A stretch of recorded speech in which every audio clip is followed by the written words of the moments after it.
کہ ہمارے یہاں اللہ کا شکر رمضان کے حوالے سے جیسا کہ ہم نے پڑھا اسی حدیث میں 2 عبادتیں بتلائی گئی، ایک دن کی عبادت ایک رات کی عبادت۔ دن کی عبادت روزہ ہے اور رات کی عبادت ہے تراویح نماز قرآن۔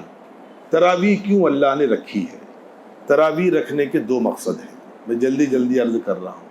ایک مقصد تو جس کا تعلق حفاظ سے ہے، قرآن کی حفاظت سے ہے۔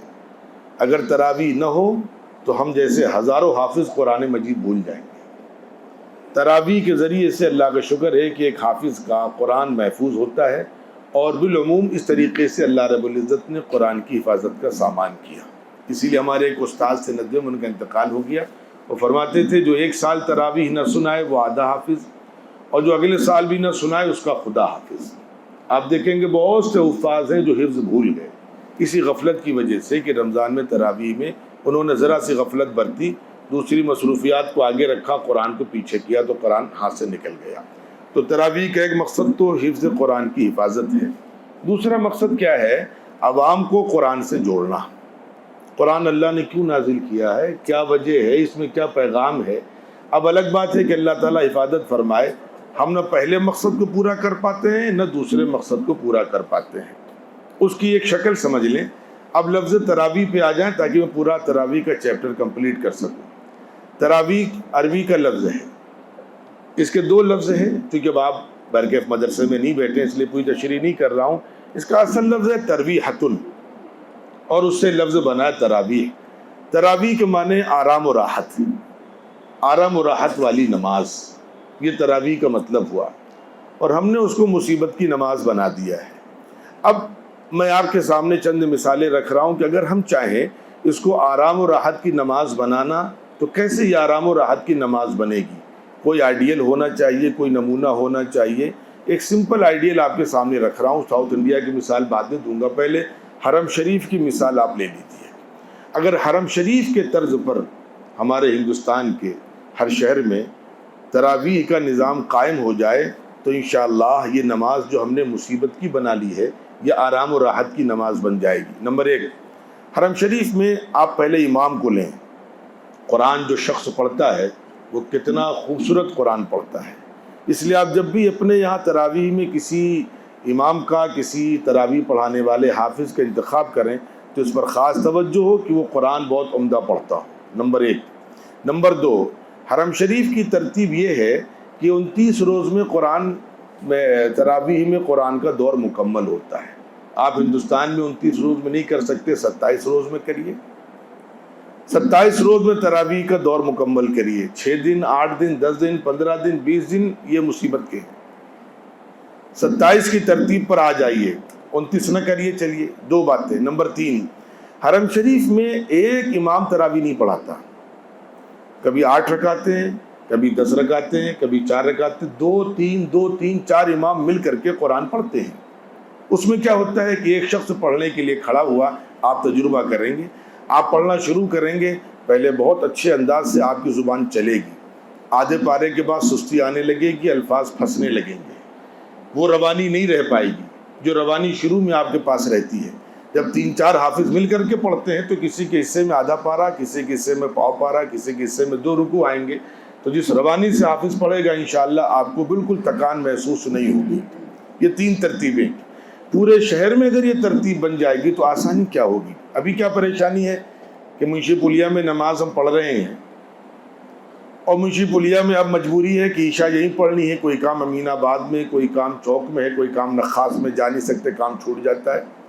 لیکن اگر پورے شہر کی ترتیب یہی ہے، ہر جگہ ایک ہی نظام سے قرآن چل رہا ہے، تو ہم جہاں ہیں وہیں شامل ہو جائیں گے نماز میں، عشاء پڑھیں گے وہاں تراویح پڑھ لیں گے انشاءاللہ العزیز، عشاء کے ساتھ تراویح پڑھیں گے، ہماری تراویح مل جائے گی، چھوٹے گی نہیں۔ بیچ میں ایک بات درمیان میں اپنے مطلب کی بیچ میں عرض کر دوں، اگرچہ میں امام نہیں ہوں کہیں بھی، لیکن مطلب کی بات عرض کر دوں۔ آپ حضرات اماموں سے کہتے ہیں کہ ارے یار 5 ٹائم کی نمازی تو پڑھاتے ہو، آپ ذرا سوچئے، آپ کا 1 ٹائم کی نماز پڑھنا ایک مسجد میں پابندی سے 15 دن 20 دن کتنا مصیبت کا ہے، اور امام کو سال بھر پڑھنا ہے وہاں پر اور 5 بار پڑھنا ہے، کوئی ذمہ داری نہیں ہے۔ آپ کیا کہتے ہیں کہیں جانا پڑ سکتا ہے تو امام کو نہیں جانا پڑ سکتا؟ کوئی بیمار ہو سکتا نہیں، امام کے یہاں کوئی بیماری نہیں آتی، وہ تو انسان ہے ہی نہیں، کوئی دوسری مخلوق ہے بیچارہ وہ۔ آپ ایک مسجد میں سال بھر میں 15 دن کبھی 20 دن مشکل سے ایک نماز کے پابند ہوتے ہیں، ظہر تو کہیں، عصر کہیں، مغرب کہیں، فجر کہیں، عشاء میں آپ نے پابندی کی، کسی ایک مسجد کو پکڑ لیا، اب آپ 10 دن آپ دیکھیے آدھے کام چھوڑ کے آپ بھاگتے ہیں، وضو آدھا کر کے بھاگتے ہیں، آدھا وہاں کر لیں گے چل کے، نماز نہیں چھوٹ جائے گی، اگلے صف میں جگہ نہیں ملے گی۔ تو آپ سوچئے کہ ایک ٹائم کی نماز کی پابندی جب ایک مسجد سے آپ بن گئے، اسی لیے جو لوگ کہا کرتے ہیں کہ مولانا آپ 5 ٹائم سے نماز پڑھاتے ہیں، میں ان سے ایک بات کہتا ہوں، چلو میں 5 ٹائم کی پابندی کروں گا، تم روزانہ عصر کی نماز میرے ساتھ اس مسجد میں پڑھو، بس اور کچھ نہیں، صرف عصر کی میرے ساتھ اس مسجد میں پڑھ کے دکھلاؤ، میں مفت میں امامت کروں گا، میں امام نہیں ہوں، میں ایک بات کہہ رہا ہوں، میں تنخواہ نہیں لوں گا، لیکن سال بھر اسی مسجد میں تم کو عصر کی نماز پڑھنی، بس اور کچھ نہیں۔ ابھی اندازہ لگے گا کہ امام کی 5 ٹائم کی ڈیوٹی ہے نا، وہ 5 منٹ کی جو لگتی ہے 24 گھنٹے سے زیادہ بھاری ہوتی ہے۔ خیر، میں دوسرے موضوع پر چلا گیا تھا، تو یہ چند کام اگر ہم کر لیں گے انشاءاللہ العزیز تو جو راحت والی نماز ہے، راحت والی نماز بن جائے گی۔ لیکن دوسرا مقصد تو رہ گیا نا ابھی۔ دوسرا مقصد کون سا؟ میں نے کہا تراویح کے 2 مقاصد ہیں، ایک مقصد تراویح کا یہ ہے کہ قرآن کی حفاظت ہوتی رہے، اور دوسرا مقصد کیا ہے؟ عوام کا قرآن سے تعلق قائم ہو۔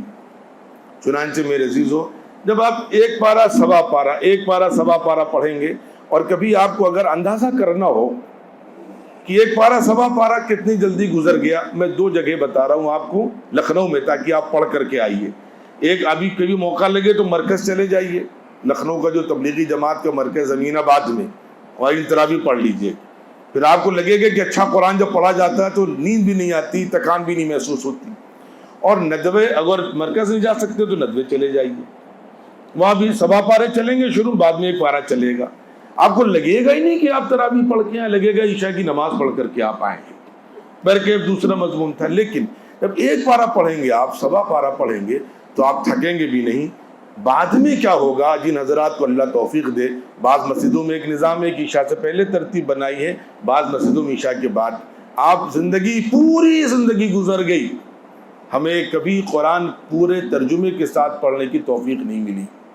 پوری زندگی کی بات کر رہا ہوں میں۔